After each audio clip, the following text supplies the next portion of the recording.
Gostaria hoje de falar sobre a igreja de Sardes, né? E eu não quero hoje, ao contrário de todas as outras mensagens a respeito das igrejas que eu trouxe aqui, eu não quero ficar focado somente no contexto histórico dessa igreja, né? Eu gostaria já de poder trazer, né, para a nossa realidade, né? Às vezes nós estamos rodeados de igrejas como Sardes.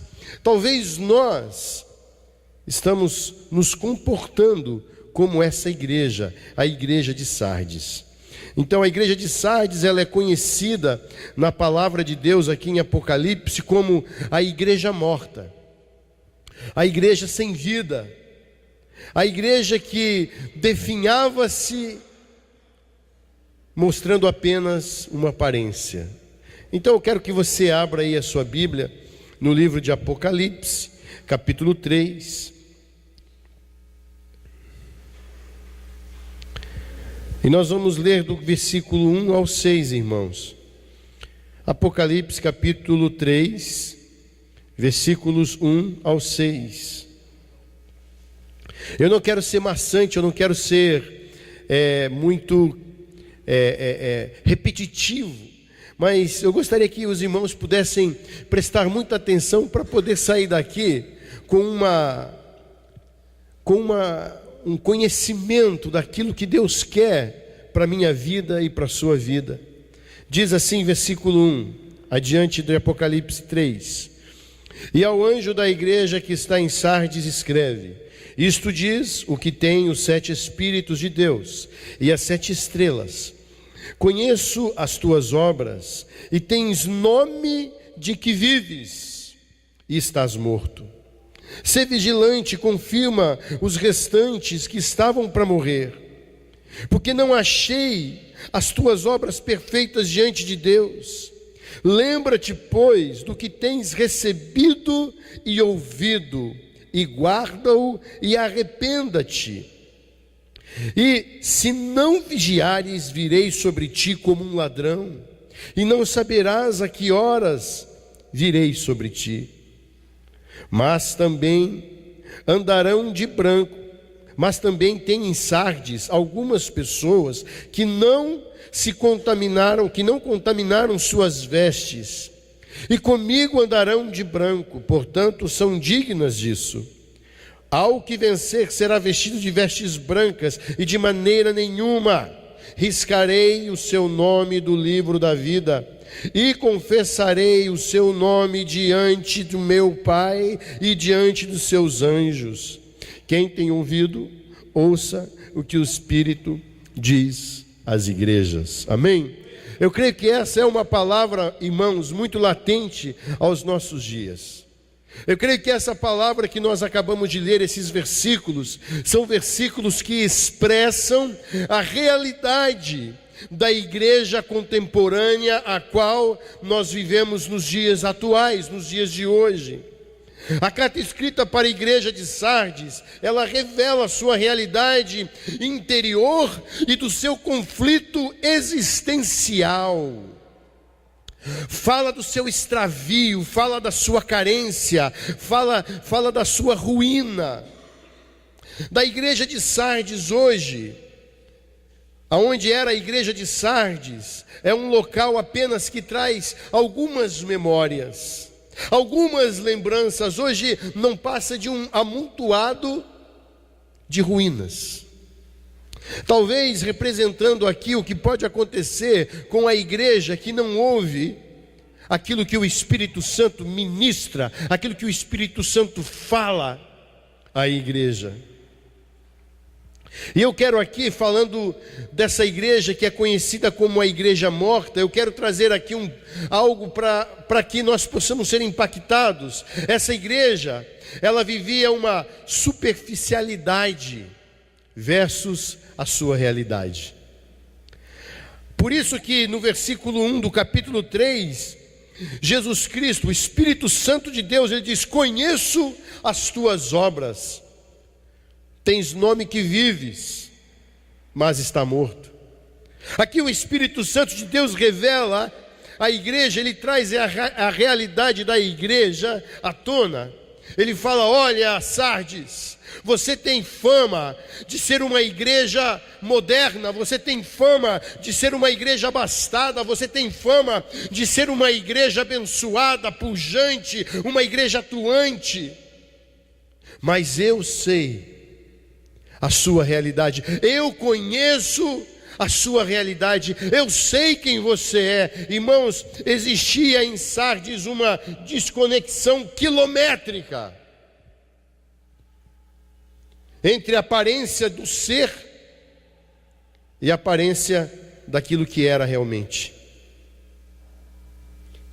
Às vezes eu entendo hoje, nos dias atuais, vendo a realidade da igreja no Brasil, do nosso país, eu consigo ver igrejas como Sardes, igrejas que são igrejas que têm um trabalho tremendo, têm um trabalho vigoroso, têm um trabalho dinâmico. No entanto, o Espírito Santo de Deus, que olha de dentro, ele fala assim, ele que sonda e conhece os pensamentos, ele olha para a igreja e diz: eu sei quem você é, eu sei o que você faz.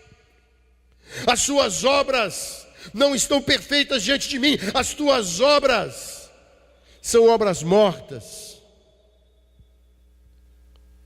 Irmãos, nós como igreja, eu e você, nós somos, eu já falei disso aqui nessa série de mensagens, nós somos portadores de um evangelho. Sabe o que é o evangelho? É a boa notícia de que Jesus veio, morreu, ressuscitou e está vivo, e pode atuar na minha vida com poder, e pode atuar na sua vida com poder. Ele tem o poder transformador, aquele que nos ensina a amar, aquele que nos ensina a perdoar. Esse é o legado que Jesus Cristo nos deixou.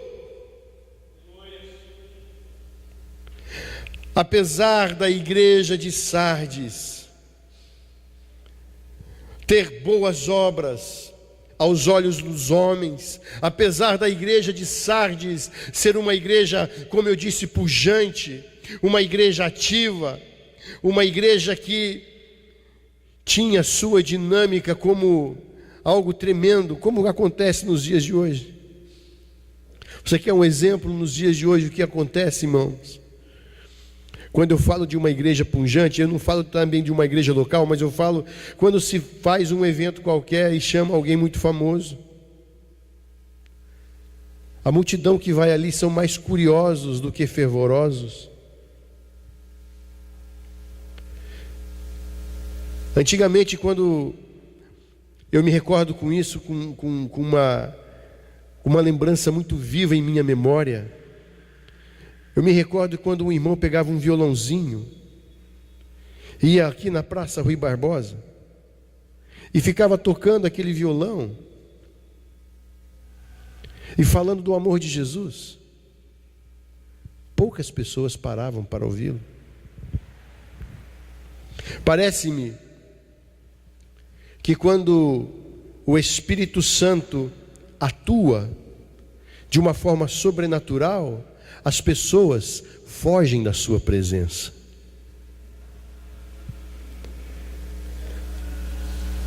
Naquela época as pessoas dependiam do Espírito Santo de Deus. Hoje as pessoas dependem do marketing, da propaganda. Irmãos, a propaganda, ela pode até alcançar uma multidão, mas a propaganda, ela não consegue alcançar o âmago da pessoa. A propaganda, ela não consegue atingir o coração daquela pessoa. A propaganda não consegue salvar, porque quem convence o homem do pecado não é a propaganda, é o Espírito Santo. Vai ter a Expo agora aqui em Bauru, e eu sei que vai vir artistas gospel. Com que intenção você vai naquele lugar, irmão? Pastor Elber é contra? Jamais, eu vou lá, eu quero ir. Mas com qual intenção como igreja? Porque você é um pequeno Cristo, sabia? Eu e você somos pequenos Cristos, portadores da sua mensagem. E aonde você está, você é igreja. Aonde você vai, você está representando o corpo de Cristo. Isso não acontecia mais na igreja de Sardes. A igreja de Sardes estava envolta a uma religiosidade tão grande, tão enorme, que ela perde o seu valor, que ela perde a sua vida, a sua respiração. Já não funciona mais, os seus pulmões espirituais estão comprometidos. A igreja de Sardes era, sim, conhecida como uma igreja morta. Mas sabe, nesse conflito de identidade de ser igreja, mesmo na sua, digamos assim, na sua, eu não sei se tem essa palavra, zumbizez, uma igreja zumbi, em toda a história da igreja, nós vamos nos deparar com igrejas que estavam morrendo. Irmãos, podem estudar a história da igreja. Toda vez que a igreja ela sai do foco, Cristo entra em ação. O Espírito Santo entra no embate para dizer: não é assim, o caminho não é este, mas eu estou aqui para te socorrer. Igreja morta, porém igreja. Apocalipse 3:3, olha a preocupação do mestre, olha o que o Espírito Santo diz àquela igreja: lembra-te, pois, do que tens recebido e ouvido, e guarda-o, e arrependa-te. Irmãos, nós viemos aqui aos domingos de manhã, aos domingos à noite, às terças à noite, às sextas à noite. O que eu e você temos guardado em nosso coração como igreja, o que eu e você temos recebido aqui nessa casa, nós temos guardado, nós temos dado valor. Irmãos, eu quero dizer aqui, não é porque eu estou também aqui como pastor dessa igreja, junto com o pastor Osmir. Eu quero dizer, eu nunca ouvi uma igreja receber tanta palavra boa, palavra que vem do céu, palavra que vem de Deus. Eu tenho visto, eu tenho ouvido, eu tenho presenciado, pastor, o Senhor falando com essa igreja aqui, essa igreja local. Deus tem dado palavras em mãos para que nós possamos mudar uma realidade, para que nós possamos ser influenciadores numa sociedade corrompida. Deus tem olhado para essa igreja com amor. Deus tem olhado para mim e para você dizendo: filho, eu não vou deixar faltar o alimento para a tua vida, eu não vou deixar faltar nutrição espiritual para que você seja um homem de Deus robusto, uma mulher de Deus saudável. O que estamos fazendo? A igreja de Sardes, mesmo na sua zumbizez, né? Mesmo no seu estado de zumbi, Jesus olha para aquela igreja e diz: lembra-te, pois. Devemos nos recordar que Ele é o autor da vida. Irmãos, foi Ele que disse para Lázaro: sai para fora, Lázaro. O homem fazia 4 dias que estava morto. Quando nós falamos isso, hoje de manhã nós estávamos aqui ensaiando com o Ministério de Louvor, e eu falei das músicas de alegria. Ah, mas aqui não vai funcionar. Funciona, irmãos. A alegria do Senhor é a nossa força. Irmão, se você vem aqui na igreja para debulhar sua tristeza, a palavra de Deus diz que até a tristeza salta de alegria na presença do Senhor. Nós precisamos quebrar, irmãos, certas barreiras, certos costumes que nos levam à morte. Eu não estou dizendo que a igreja a sua vida ou a sua falta de vida é representada por aquilo que cantamos. Não, eu não estou dizendo isso. Mas eu estou dizendo que a minha alegria é manifestada quando estou junto com os remidos do Senhor.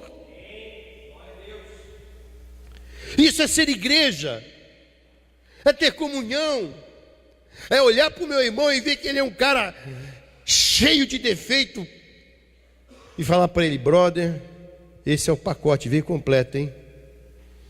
Eu tenho que te amar com tudo que você é. O salmista era um homem segundo o coração de Deus. A gente sempre está falando isso aqui. Na hora que ele escreve o Salmo 123, ele fala: prepara uma mesa perante mim na presença dos meus inimigos.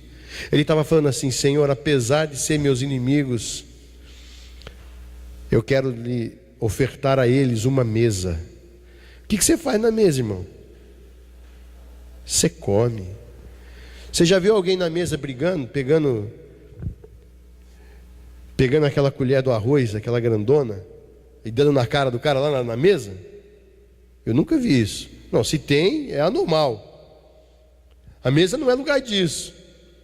Davi pede para sentar os inimigos: eu vou lhes dar do melhor. Às vezes, quando o vizinho pisa no nosso calo, irmão, o vizinho pisou no calo, é para já, deixa ele comigo. Nós devemos ser o que a Bíblia pede para que sejamos. Eu e você. E Jesus, ele se preocupa com aquilo que eu e você aprendemos aqui dentro.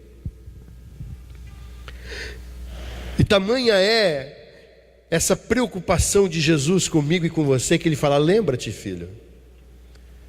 De todas as cartas que nós lemos, são duas igrejas que Deus pede para lembrar. A primeira é Éfeso e agora é Sardes. Lembra-te. Lá em Éfeso ele fala: lembra-te onde caíste, e volta à prática das primeiras obras. E aqui ele fala: lembra-te. Já é um contexto diferente, dizendo: lembra-te do que você tem recebido. O que você está fazendo com isso? Guarda isso aí no seu coração e se arrependa. Jesus, o fundador da igreja, ele não abandona a igreja.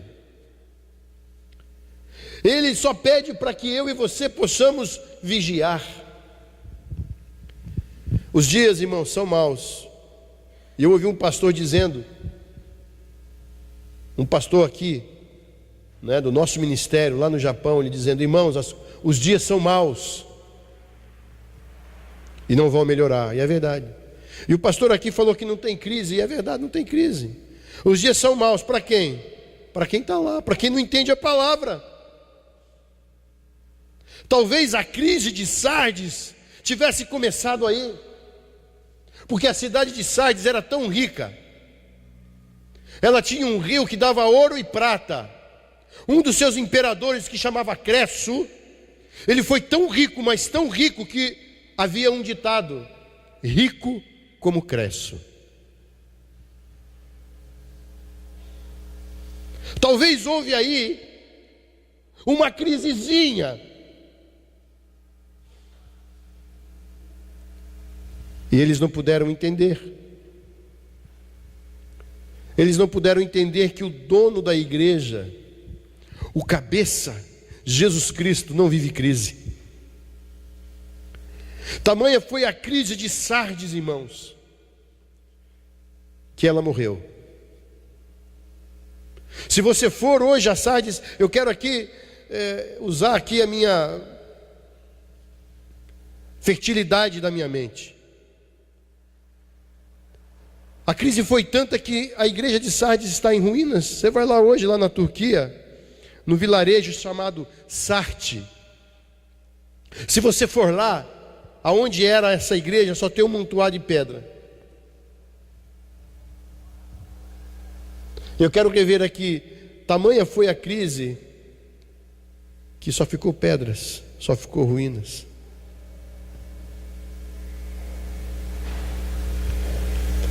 Eu encontrei com um irmão, ele falou: estou desempregado. Quero contar um testemunho aqui para vocês, meus amados. Eu trabalhei no Japão durante 24 anos.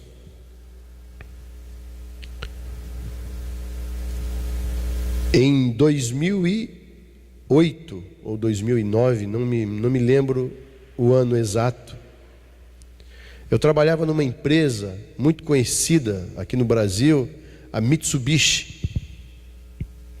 No fim do turno, veio um japonês em minha direção com uma cartinha. Ele me entregou a carta logo no fim do período. Ele falou: olha, assim que você sair, você abre e leia essa carta. Nós agradecemos pelo seu trabalho. Estava em crise o negócio lá. Estava todo mundo sendo mandado embora. Ninguém queria receber cartinha no final do expediente. Foi uma leva muito grande. Brasileiro lá trabalha por hora, não é por dia, não é por mês como aqui. Não trabalhou, não come, filho. Lá é a lei da formiga mesmo. Eu saí, eu tinha a liberdade de... tem aquele tempo que você pode ainda trabalhar um mês, né? Mas se eu achasse algum trabalho, já poderia sair. Estava liberado e eles iriam me pagar ainda aquele mês. Irmãos, no outro dia, eu liguei numa empreiteira. Um irmão da igreja falou: ó, liga lá que Deus tem uma bênção para você. Eu liguei lá, irmãos. Eu entrei em outra empresa muito conhecida de todos aqui, que chama-se Yokohama Gomo. Yokohama é uma fábrica de pneu. Enquanto eu trabalhei lá, todo mundo na crise, tinha gente que perdeu o direito de morar no apartamento e morava na rua. Se tem alguém aqui que trabalhou lá, pode contestar que vai ver que isso é verdade. A prefeitura tinha que ajudar, às vezes os brasileiros que estavam empregados iam levar comida para quem estava debaixo da ponte, dormindo debaixo da ponte, irmão, não é brincadeira não. Irmão, sabe o que aconteceu? Durante todo esse período de crise, eu trabalhei nessa fábrica de pneus, fazendo pneu, que não era brincadeira, fazendo hora extra todo dia, e o meu salário era maior do que o salário que eu ganhava na Mitsubishi durante a crise. Então eu quero dizer uma coisa para você, irmão e irmã em Cristo Jesus: a crise está nos seus olhos.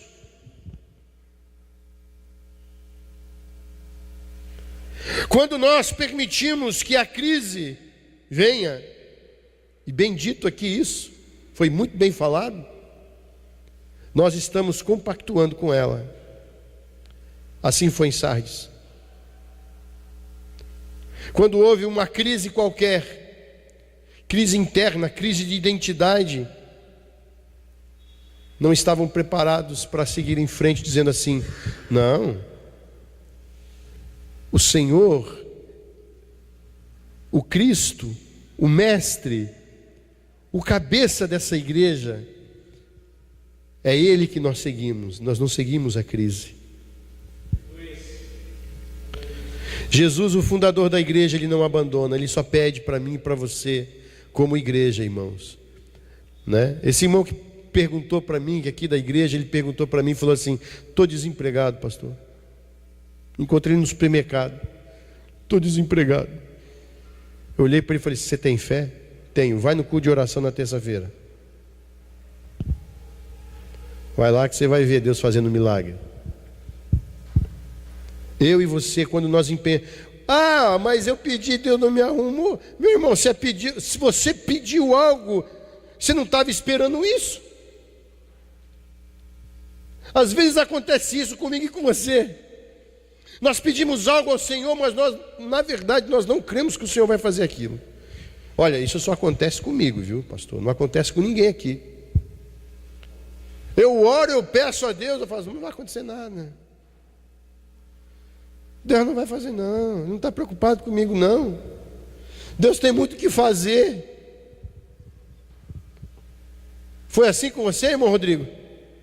Foi? Rodrigo, quando eu vi a foto do Rodrigo, do irmão Rodrigo, eu assustei.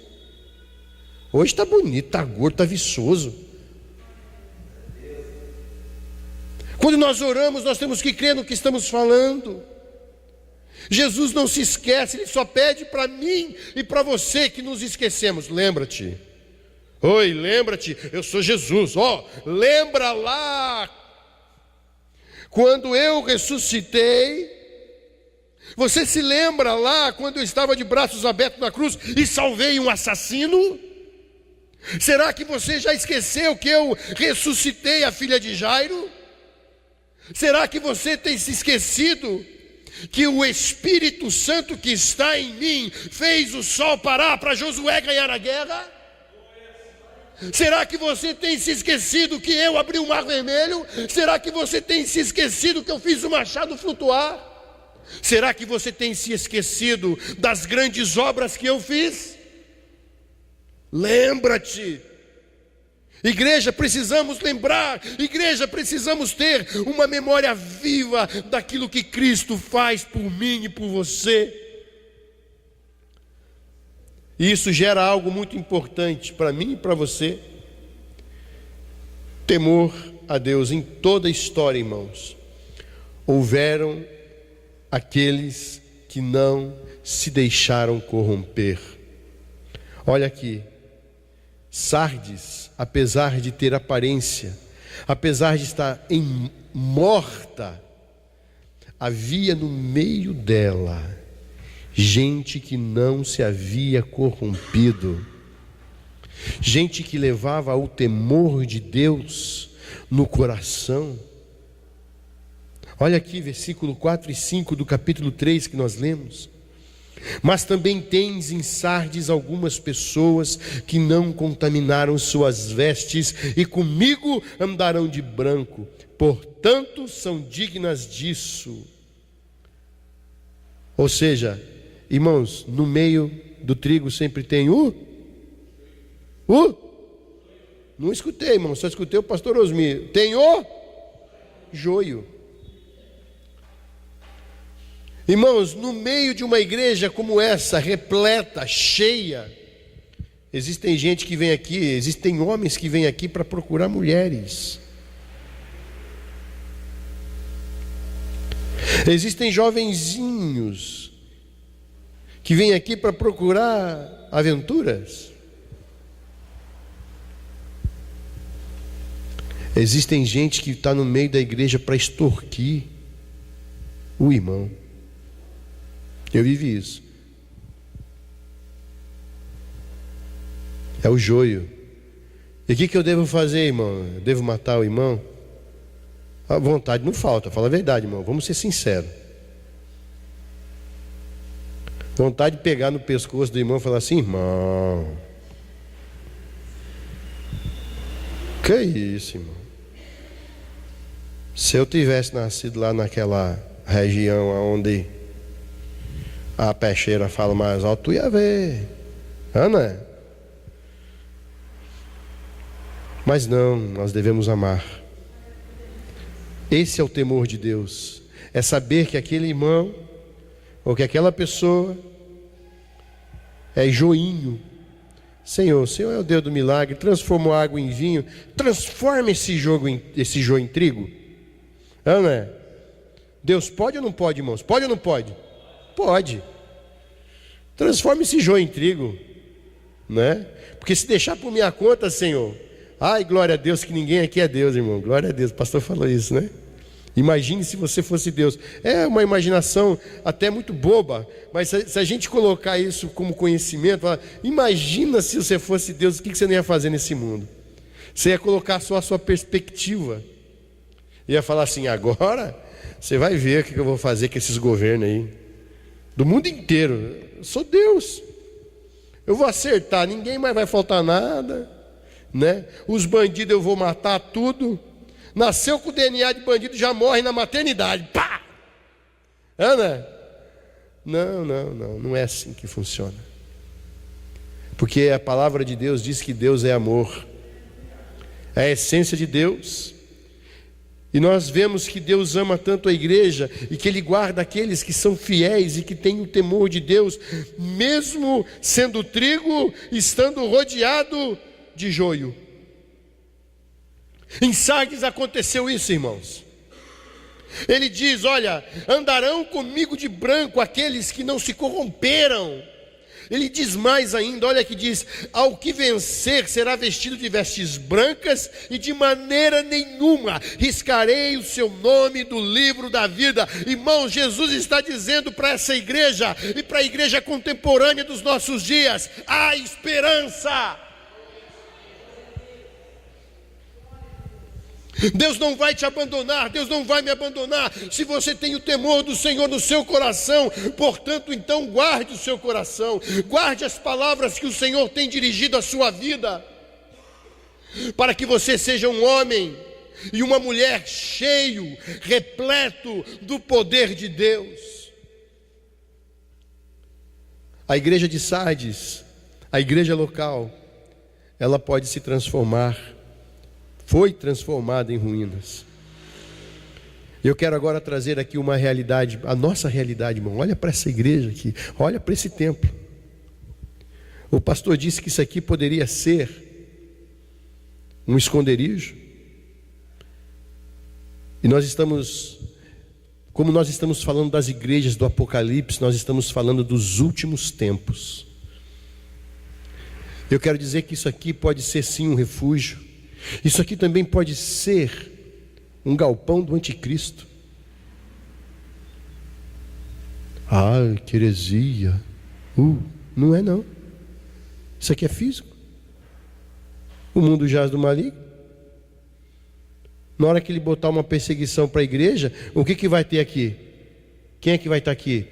Irmãos, nós vamos se reunir em túnel, nós vamos se reunir em caverna, é perseguição. Mas eu quero que você olhe para isso aqui, para essa estrutura linda. Olha, a escada agora tá bonita, né? Os irmãos ajudaram, venderam pizza, a escada está aí. Mas eu quero dizer, vamos tomar o cuidado, irmãos, de preservar aquilo que Deus tem nos dado em mãos. Porque uma trinca na parede, ela é consertada. Mas uma trinca no seu coração, só Jesus é que pode curar. Só Jesus. Eu quero dizer para você, quando eu e você, nós não sabemos, é iminente, a volta de Cristo é iminente, irmãos. Eu e você, ninguém tem o direito de falar: voltou, vai chegar dia tal, como alguns aí falam. Já falaram 10 vezes. Ninguém tem esse direito. É iminente a volta de Cristo, mas como um dia pode ser como 1000 anos, e 1000 anos como um dia, a gente não tem essa previsão. Nós temos que continuar vivendo. Quando você sair dessa terra, Deus te levar dessa terra, como é que vai ser lembrada a sua vida? E esse local aqui, ele vai continuar? Depende daquilo que eu e você praticarmos aqui dentro.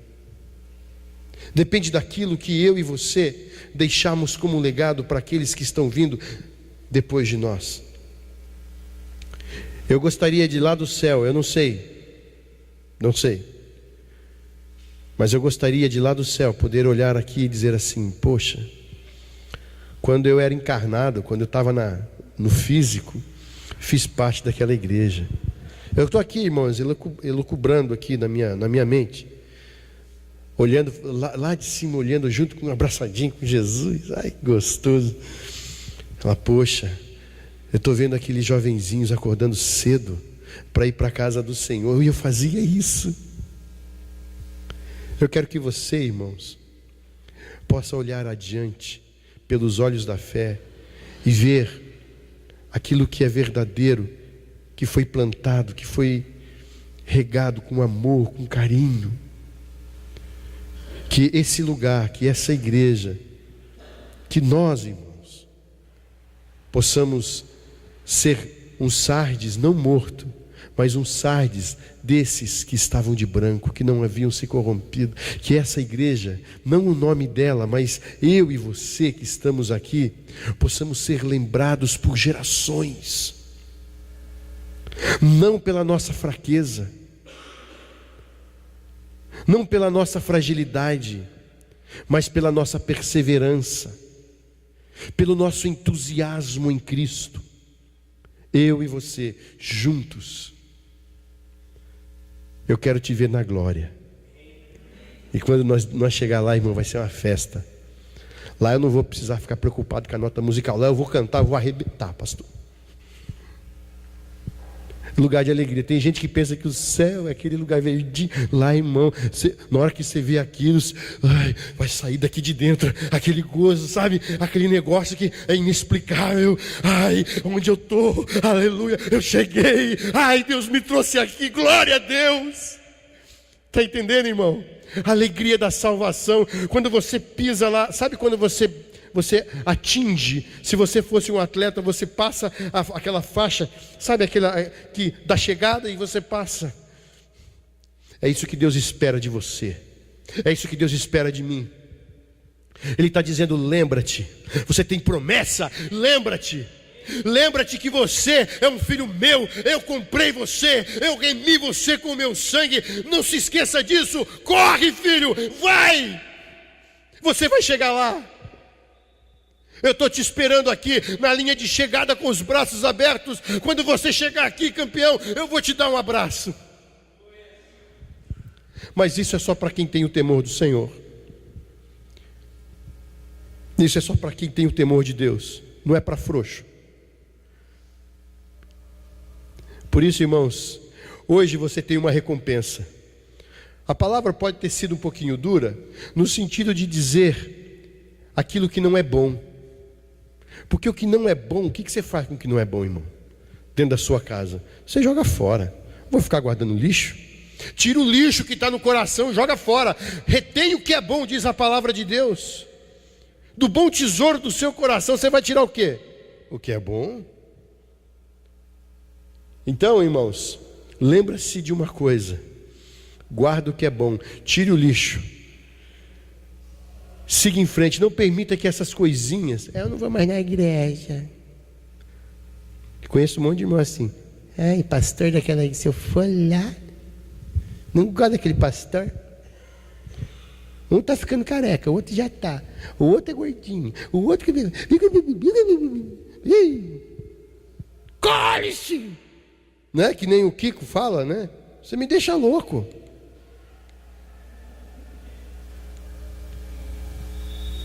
Deus quer gente madura. Deus olha para você e fala assim: e aí, irmão?